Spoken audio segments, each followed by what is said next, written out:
Assalamualaikum warahmatullahi wabarakatuh. Sebelum masuk ke video pembelajarannya, kita cari tahu dulu yuk apa sih snowball throwing itu? Pembelajaran dengan model snowball throwing merupakan salah satu modifikasi dari teknik bertanya yang menitik beratkan pada kemampuan merumuskan pertanyaan yang dikemas dalam sebuah permainan yang menarik, yaitu saling melemparkan bola salju yang berisi pertanyaan kepada sesama teman. Di antara beberapa langkahnya adalah yang pertama, guru menyampaikan materi yang akan disajikan dan KD yang ingin dicapai. Yang kedua, penyampaian materi pelajaran.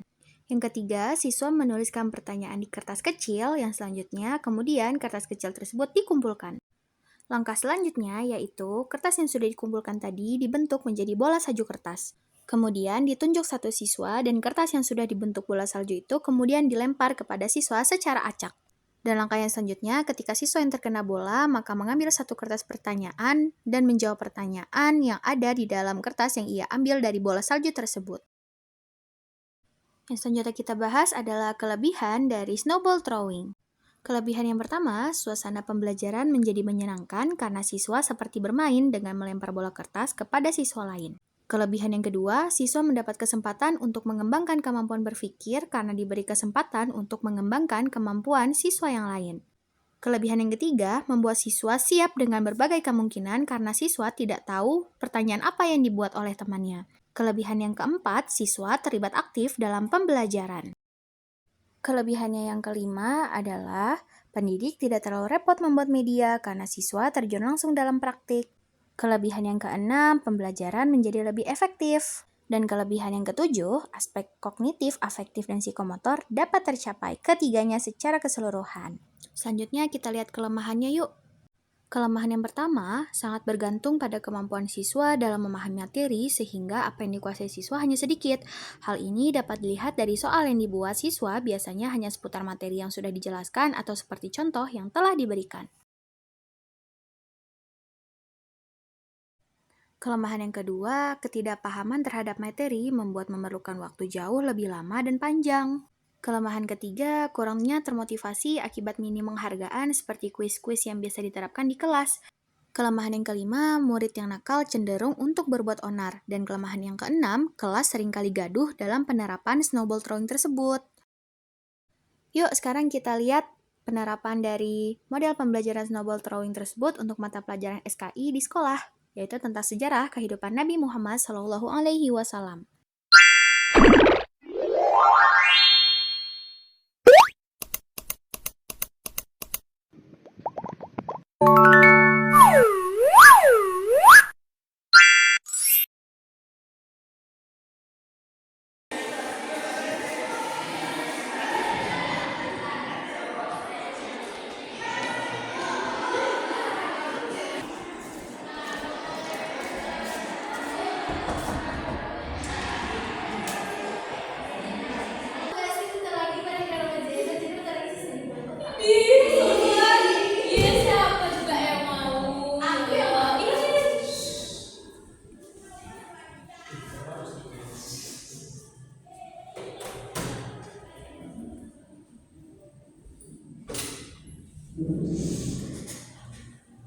Assalamualaikum warahmatullahi wabarakatuh. Waalaikumsalam warahmatullahi wabarakatuh. Bagaimana kabarnya semuanya?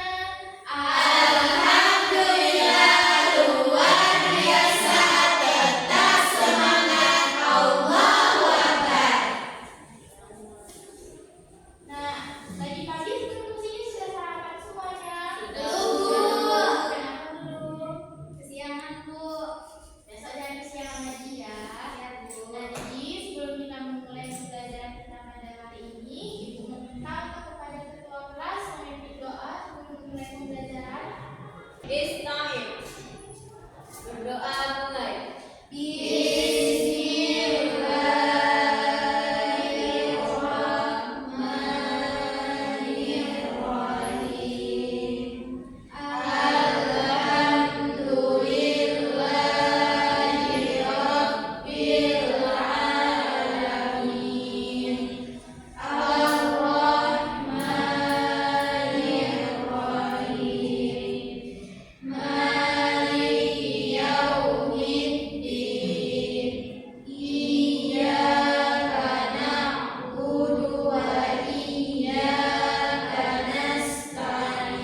Ibu mau memberikan waktu 10 menit kepada anak-anak sekalian untuk membaca materi yang Ibu berikan. Silakan dibaca terlebih dahulu.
Hira, yaitu pada tanggal 17 Ramadan tahun 610 Masehi. Gua Hira itu disebut juga dengan Jabal Nur. Wahyu yang pertama turun itu surah Al-Alaq, yaitu ayat 1 sampai 5. Bismillahirrahmanirrahim. Iqra bismi rabbikal ladzi khalaq, khalaqal insana min 'alaq. Iqra wa rabbukal akram, alladzi 'allama bil qalam, 'allamal insana ma lam ya'lam. Baik, penjelasan dari Aulia sudah sangat bagus. Silakan Aulia dilanjutkan untuk melemparkan kertasnya kepada temannya. Bu, untuk kertas yang ini jangan dilanjutkan.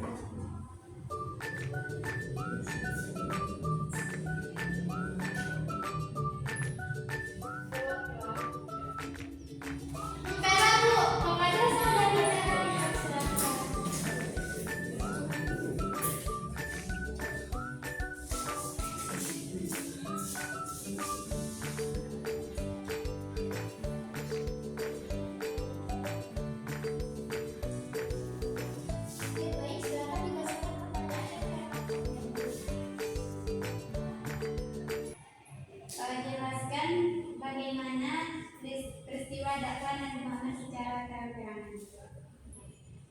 Silakan dijawab. Baik, Nabi Muhammad berdakwah secara terang-terangan yaitu dimulai dari keluarganya terdekat yaitu Bani Hashim. Hanya Ali bin Abi Thalib yang memutuskan dan beriman kepada Allah. Sedangkan Abu Thalib ikut melindungi Rasulullah saat berdakwah. Dakwah secara terang-terangan ini mendapat tantangan dari kaum Quraisy, di mana mereka menganggap Rasulullah itu orang gila dan melempar tubuh Rasulullah dengan kotoran. Bahkan Nabi Muhammad, Abu Jahal dan Abu Lahab menentang dakwah Rasulullah. Baik, terima kasih Kak. Jadi, apakah yang lain sudah mengerti dari yang tadi? Sudah. Bagus. Silakan yang dilanjutkan untuk melemparkan kertasnya kepada temannya.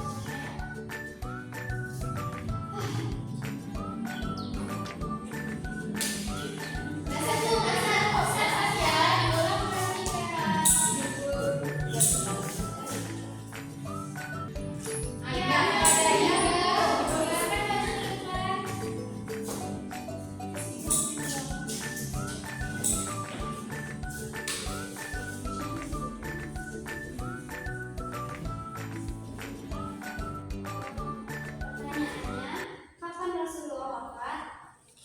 Jawabannya, Rasulullah itu wafat pada hari Senin, tanggal 12 Rabiul Awal pada awal tahun 11 Hijriah atau pada tanggal 8 Juni tahun 632 Masehi.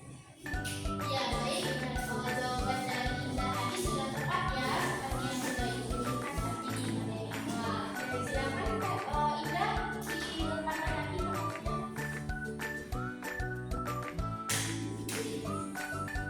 Aulia sudah tadi ya, berarti sekarang kita lagi.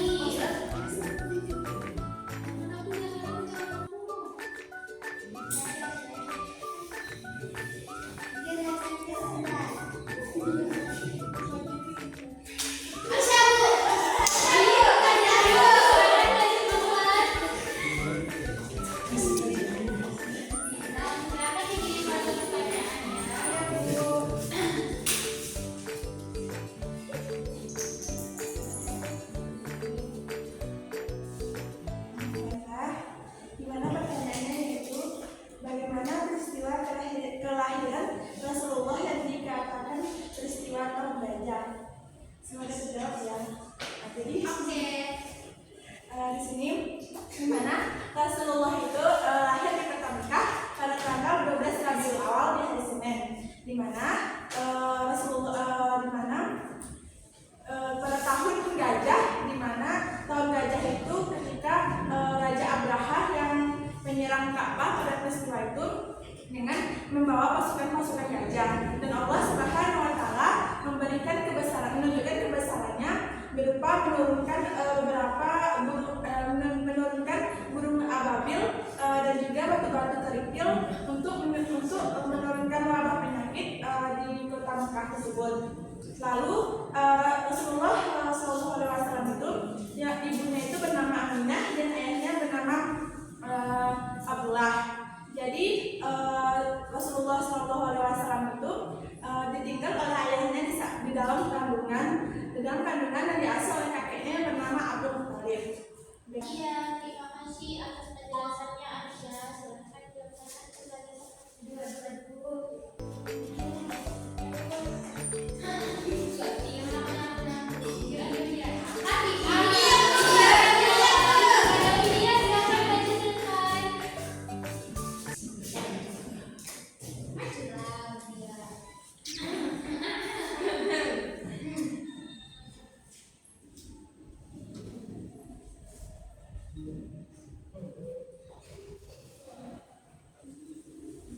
Baik, di sini dia mendapat pertanyaan, yaitu bagaimana peristiwa bertemunya Nabi Muhammad dengan Khadijah hingga akhirnya mereka menikah.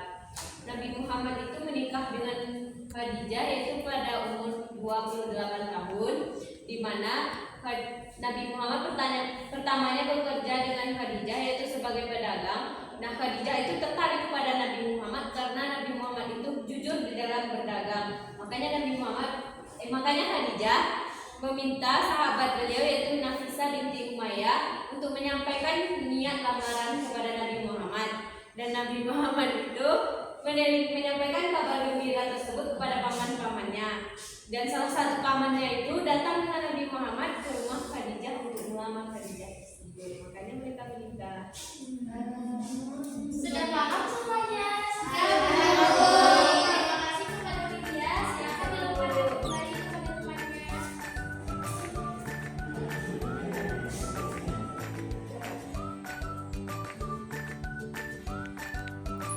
Silakan lanjutkan. Ayo.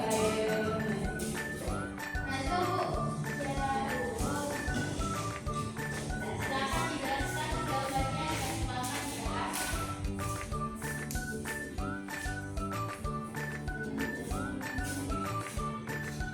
Bu, nanti kalau dikuliah nggak naik Bu. Enggak loh.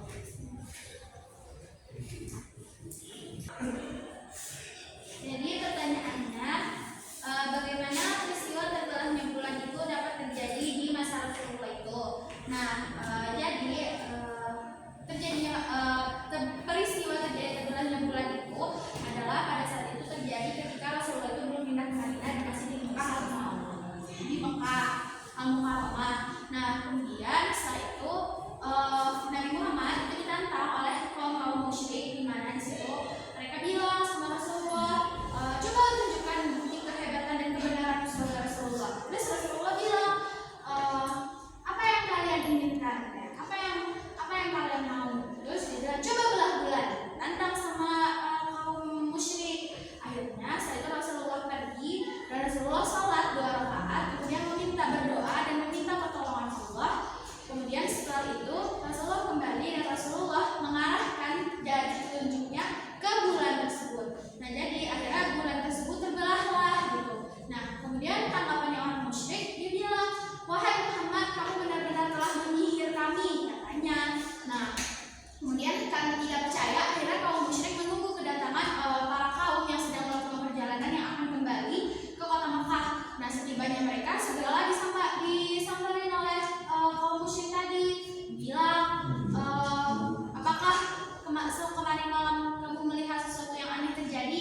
Ya, kami melihat bulan terbelah menjadi 2, saling menjauh, kemudian menjadi 1 utuh kembali. Nah, jadi seperti itu Rasulullah membuktikan kebenarannya dengan pertolongan Allah, menjawab tantangannya para kaum musyrik. Itu Bu. Ya, terima kasih Nazwa. Jadi gimana dari penjelasan Nazwa tadi, sudah dapat dipahami atau belum? Dan sudah ya. Baik, pertanyaan selanjutnya silakan diletakkan ceritanya.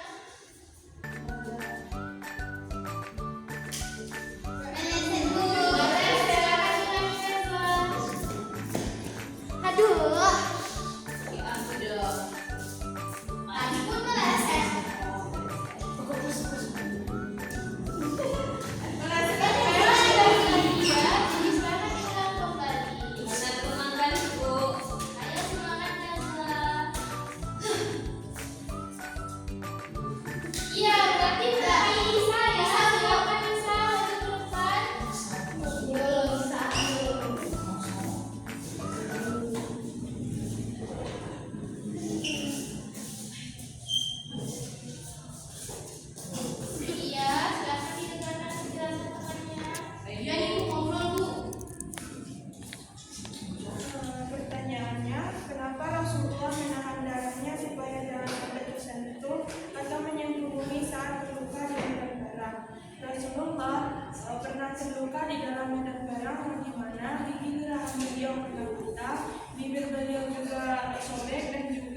bercucuran darah. Dan di situ Rasulullah berusaha untuk menadahi darah tersebut dan juga mengusapkannya ke dada agar tidak meneteskan ke tanah.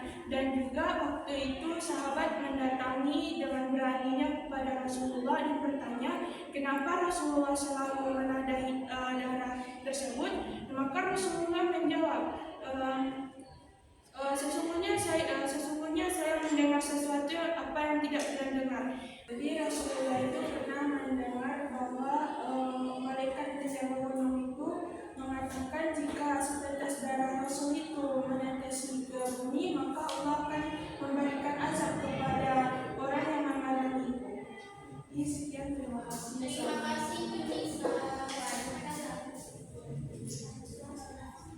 Baik, tadi sudah ada 7 pertanyaan dan 7 pertanyaannya sudah dijawab oleh masing-masing anak-anak sekalian. Maka kita berikan tepuk tangan untuk pertanyaan-pertanyaan yang sudah dijawab. Bagaimana, apakah sudah paham pada materi kita hari ini? Sudah. Ya, baik. Jadi tentang materi kita pada hari ini sejarah Nabi Muhammad dan juga tadi sudah ada 7 pertanyaan yang sudah dijawab. Maka ibu meminta apakah ada yang bisa menyimpulkan terkait dari pertanyaan-pertanyaan yang sudah dijawab tadi secara singkat saja. Siapa yang bisa, anak-anak sekalian? Sepertinya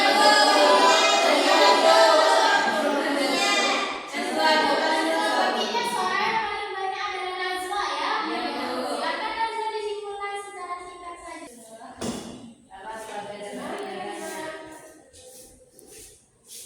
Jadi yang ingin Nazwa simpulkan yang sudah Nazwa dapatkan tadi adalah tentang Rasulullah itu lahir pada peristiwa Tahu Gajah. Kemudian setelah itu Rasulullah itu menikah dengan Bunda Khadijah karena terbiasa dan mengenali melalui jalur perdagangan, di mana Rasulullah itu terkenal dengan amanahnya, kejujurannya, keuletannya dan ketekunannya, sehingga itu menarik perhatian dari Bunda Khadijah itu. Terus kemudian ada beberapa peristiwa yang terjadi sangat banyak sekali. Kemudian tadi yang sudah dijelaskan ada peristiwa terjadinya tenggelamnya bulan, dan ketika ada perang pada saat itu Rasulullah juga pernah terluka, yang membuktikan akhirnya kita semua tahu bahwa Rasulullah itu tetaplah manusia biasa yang bisa terluka, di mana darahnya itu menetes, tapi Rasulullah menengadahkan tangannya supaya tidak terkena bumi atau hamparan tanah di bawahnya, supaya tidak terkena azab oleh orang-orang yang memerangi Rasulullah itu. Yang di sini bisa diketahui bahwa Rasulullah itu sangat menyayang sekali dan sangat pengasih. Terus kemudian Rasulullah itu wafat, yang mana pada saat itu wafat tadi dia wafat di pangkuan anak tercintanya, putri tercintanya, yaitu Fatimah. Dia bisa nasibulan. Ya, terima kasih Nazwa. Nah, untuk menyempurnakan penjelasan dari Nazwa tadi, Ibu meminta satu orang lagi untuk maju ke depan. Semuanya bergabung dia, jadi silakan dia disempurnakan penjelasan dari Nazwa tadi. Siapa tadi? Baik, di sini Widya akan menyimpulkan sedikit yaitu tentang sejarah Nabi Muhammad. Di mana Nabi Muhammad memiliki ayah dan memiliki ibu, di mana ibu beliau bernama Aminah dan ayah beliau bernama Abdullah. Nabi Muhammad ditinggalkan ayah beliau ketika beliau masih di dalam kandungan, sementara ibu beliau meninggalkan beliau kepada kakeknya pada saat umur 6 tahun. Lalu kakeknya lah yang mengasuh Nabi Muhammad SAW. Nah, itu Nabi Muhammad itu berdakwah secara dua, yaitu sembunyi-sembunyi dan terang-terangan. Dakwah secara terang-terangan dilakukan yaitu kepada keluarga terdekat beliau yang pertama, dan sementara sahabat beliau menemani beliau untuk berdakwah. Yang wahyu pertama itu diturunkan yaitu di Gua Hira pada tanggal 17 Ramadan dengan ayat Al-A'la. Surat pertamanya turunnya itu Al-A'la ayat 1 sampai 5 yang berbunyi Bismillahirrahmanirrahim. Iqra bismi rabbikal ladzi khalaq, khalaqal insana min 'alaq, Iqra wa rabbukal akram, allazi allama bil qalam. Allamal insan ma lam ya'lam. Nah, maka ayat ini yang pertama dan mungkin hanya itu yang dapat saya tambahkan. Ya, tutup. Assalamualaikum warahmatullahi wabarakatuh.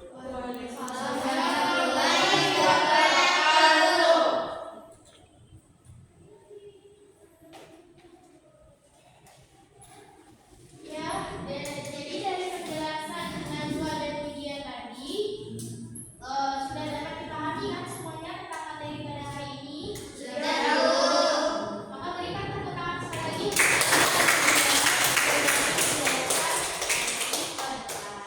Jadi benar ya penjelasan yang dijelaskan oleh teman-teman tadi bahwasanya